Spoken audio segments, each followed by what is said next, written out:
স্বামীকে শ্বাসরোধ করে খুনের দায়ে গ্রেফতার হলেন স্ত্রী মিতা দাস।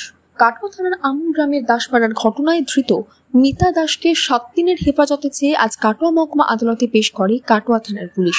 বিচারক ধৃতের 3 দিনের পুলিশি হেফাজত মঞ্জুর করছে।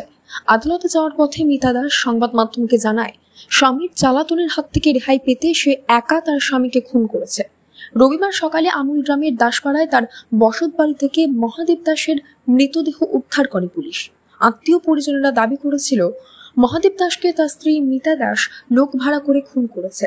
বিবাহ বহির্ভূত সম্পর্কের জেরে মিতা দাস পরিকল্পনা করে মহাদেবকে খুন করেছে। মহাদেবের বাবা অনিল দাস কাটোয়া থানায় ছেলেকে খুনের অভিযোগ দায়ের করে। পুলিশ সূত্রে জানা যায়, দিনমজুর মহাদেব কিভাবে খুন হয়েছে সে বিষয়ে এখনো স্পষ্ট করে মিতা দাস কিছু জানায়নি। স্বামীকে খুনে তাকে কেউ সাহায্য করেছে কিনা সেই বিষয়ে কিছু না বললেও দাম্পত্য কলহ থেকে বাঁচতে স্বামীকে খুন করেছে বলে অভিযুক্ত মিতা দাস জেরায় পুলিশকে জানিয়েছে। Bureau report, news network 7।